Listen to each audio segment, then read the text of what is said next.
Hi, this is the first game of the Modern Preliminary. I'm playing with the YawgVial deck that I've been working on.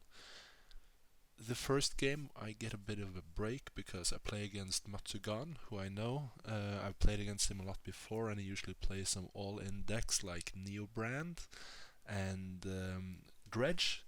So I keep a weak hand just because it has the Revoker in it. So here the gamble pays off.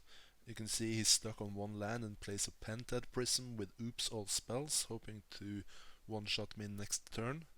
Unfortunately for him, I have the Silver Bullet game 1 and I play the Revoker, pretty much locking him out of the rest of the game. Game 1 against oops all spells is difficult. You need the Revoker in my deck. It's the only thing that cleanly deals with their ramp.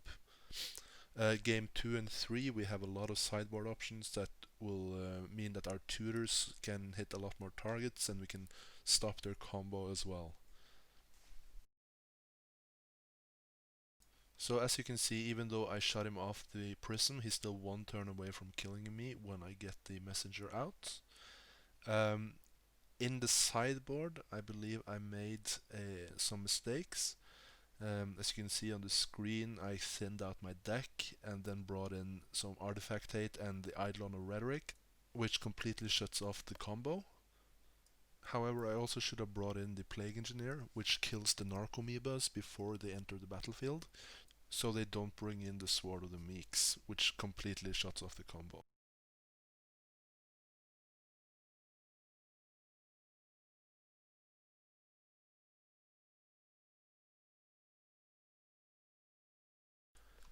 Here the opponent is going to one-shot me next turn, but because I had Eidolon in my opening hand, I was able to basically shut off his deck from working.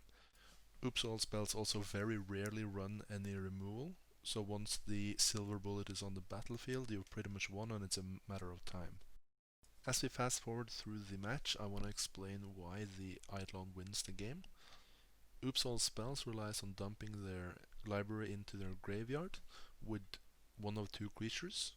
Once that is achieved, they will cast a second creature that they will bring back from the graveyard, which will trigger the Vengevines. That plus Creeping Chill means they will do more than enough damage to kill you. Eidolon stops your opponent from playing the second spell, which will mean they will lose the game on their next draw step, completely shutting off their deck. So my advice for playing against this kind of deck, Neoform, Oops all spells, any kind of all-in combo that relies on an activated ability or artifacts, you have to mulligan either until you find a Eldritch Evolution or until you find your silver bullets, a way to deal cleanly with their combo. You don't really care about comboing fast or comboing early, you just want to stop them from winning because they're usually one turn faster than you are. For the second game we're up against Jund. I don't usually like keeping hands with this low amount of lands, but because it has a lot of ramp, an undying creature and a way to get Yawgmoth, then I decide to keep it. I feel like we're very lucky game 1 in that our opponent doesn't have a lot of discard and he only has a Lightning Bolt and the Tarmogoyf for his first turns.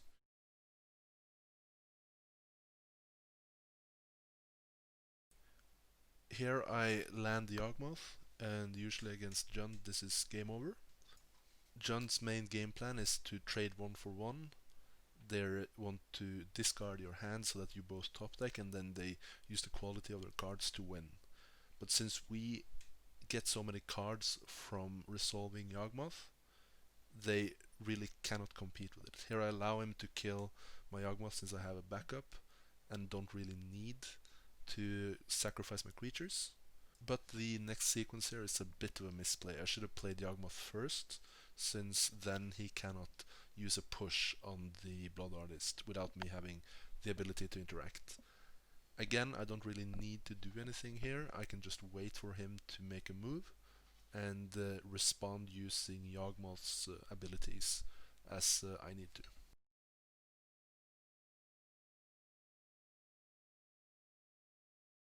In response to Liliana's minus, I choose to sacrifice the wall since I have to sacrifice it anyway to get a card out of it. This leaves me open to some interaction, and the opponent does have a lightning bolt, which forces me to also sack the Blood Artist. I'm more than happy to do this because I know that we will get enough cards to walk through this, and my opponent really doesn't have anything on the board right now.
The sideboarding in this matchup is kind of interesting. Against Jund, I usually bring in both Whale and the ley lines. A good ley line can pretty much win the game if their hand is discard heavy. It also shuts off the Liliana and other Planeswalker abilities. I pretty much always cut two messengers. I don't really like them that much, and when I know what to bring in, they're usually the first to go. Other than that, since I'm against Jund, I cut a Mana Dork, because they will often get bolted and they're not a great draw. Other than that, I just shave some cards to make room for the important additions from the sideboard. The first hand is not very good. The Scavenging Ooze is a very good card in this matchup, but other than that I would just lose to discard. The second hand is also not great, but with the Leyline and the Vial, I think that I can risk it. I basically just need any land out of my deck that isn't a Twilight Mire, and I have a pretty good match here.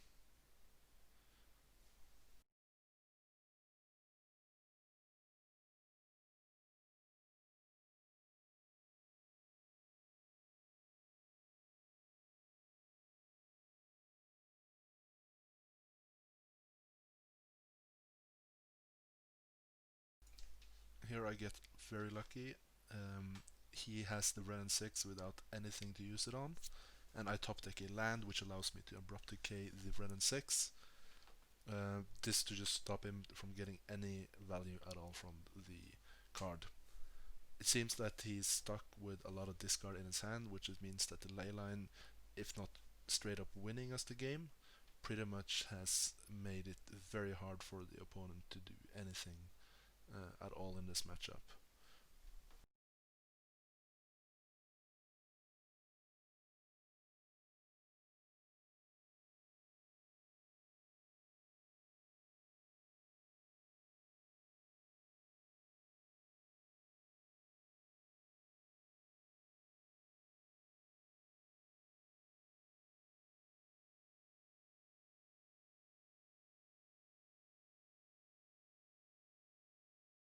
Whenever your opponent lands a Scavenging Ooze, it's the number one priority to kill it. You want to sacrifice almost your entire board to do it, because if you just give it one turn to activate, it will run away with the game and make your combo almost impossible to pull off.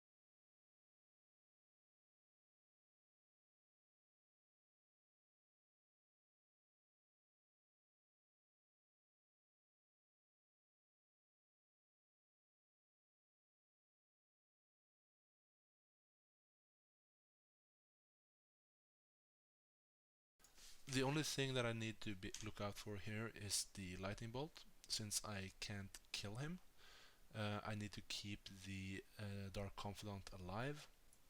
Basically hoping that it hits something with a mana cost. That means that I can kill my opponent. As you will see, it does. I also make sure to eat a creature with my scavenging ooze so that I'm never within bolt range.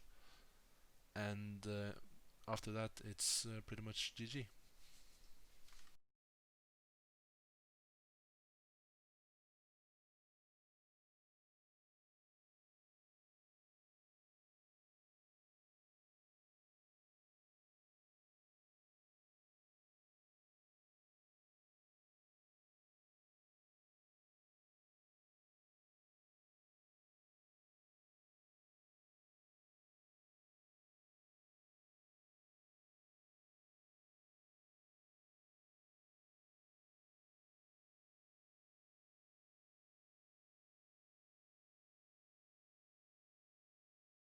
This third game, I'm up against a Omnath control deck.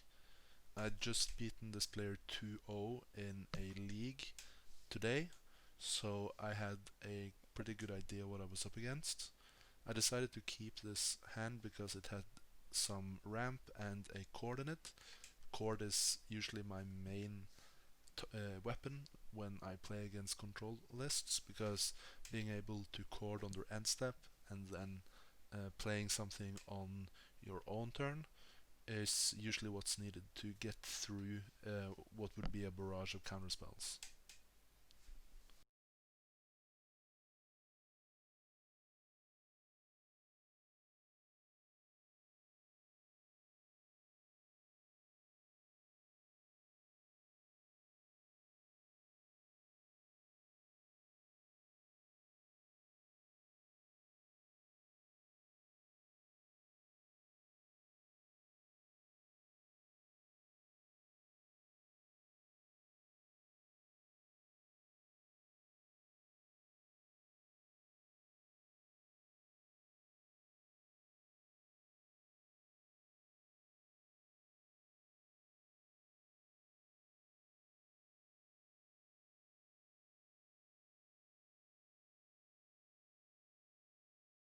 Having two evolutions in hand is pretty much GG.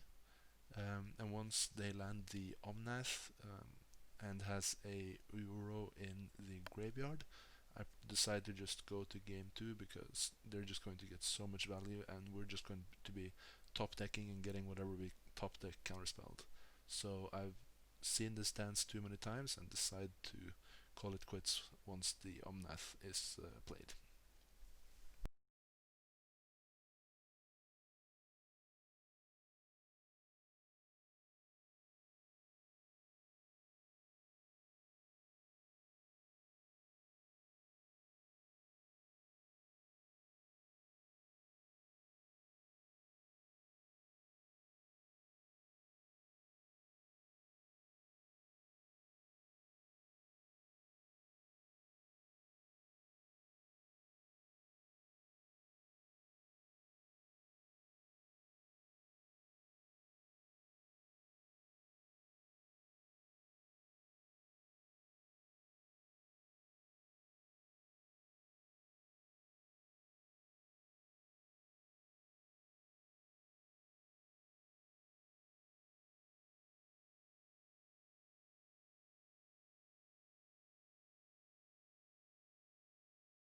Sideboarding against control is kind of easy. You remove the Cavalier, the Eldritch Evolutions. I keep one in, just so that I have the option to play it in the later game, usually when playing more than one spell a turn.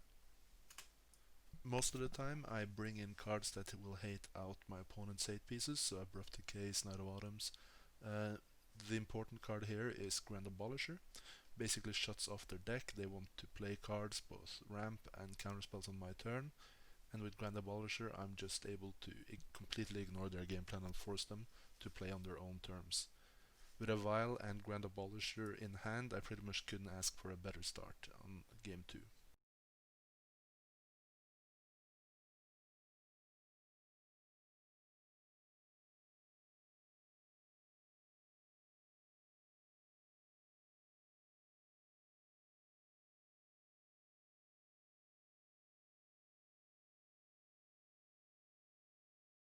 here I choose to keep the ooze on top. We basically just want to beat down the opponent, and it also stops the opponent from doing any shenanigans with their Euros or a Sanctuary or something like that. So basically just continuously eating their graveyard and beating them down with my creatures.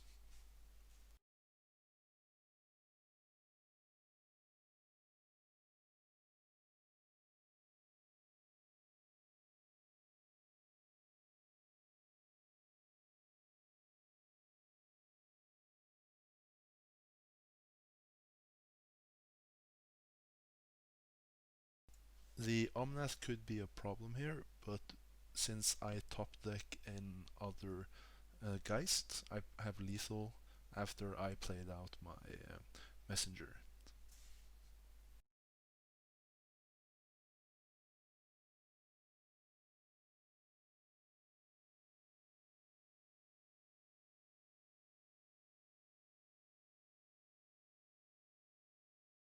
This is an extremely risky keep. I'm basically banking that they're not going to force negation my YawgVial. Other than that, this hand is very good to beat down my opponent.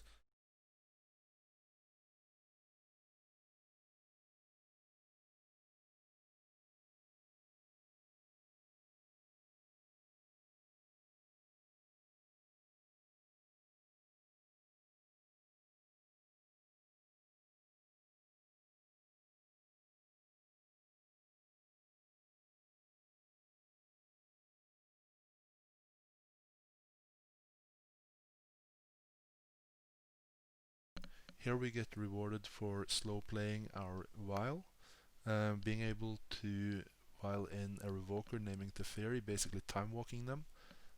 This means that they're so far behind now that I would be very surprised if we lose this game.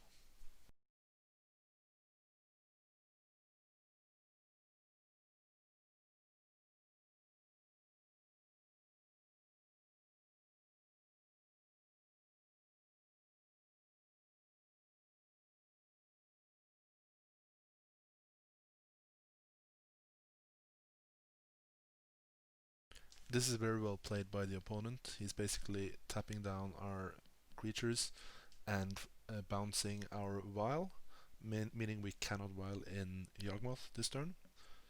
I respond by playing the Chord of Calling. There's very few things that he has. He has Mana Leak and Force to stop this. Unfortunately, he does have Mana Leak, but the advantage of that is that now he's almost no cards in hand. While we have two Yawgmoths that we can try and resolve, I've also kept one land up in order to replay my Vial. Now all we have to worry about is them finding a Planeswalker or some sort of value engine that we cannot deal with. If they play Uro, we can simply kill it with our Yawgmoth.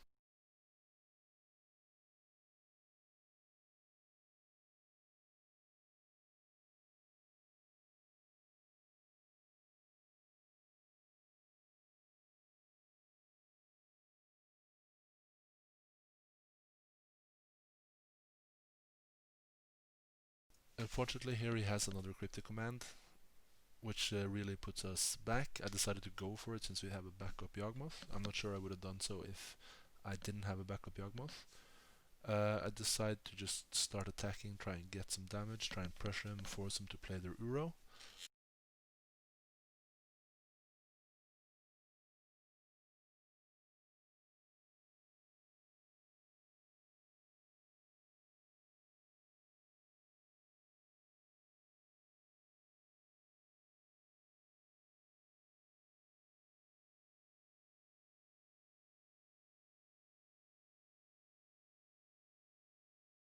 Since I know what's in my hand right now, I can pretty safely go for my Yawgmoth, since they have a Cryptic Command with only two blue sources.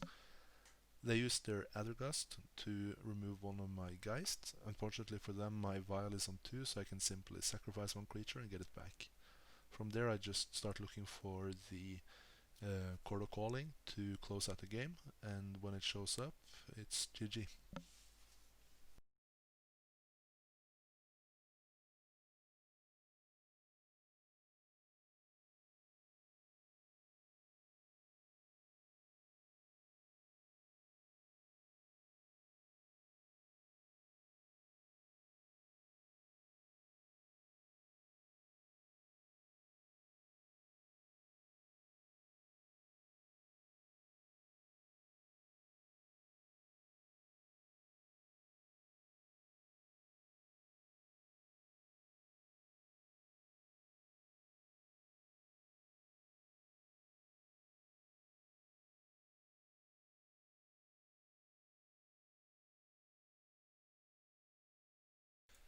I don't really have anything to say about this matchup. I get pretty much steamrolled both games.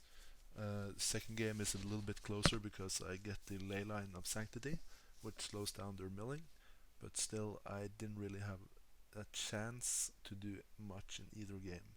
So I'm just going to keep the sped up version of the footage here. I'm trying to edit down any pauses that happen in the gameplay to make it seem better for you guys.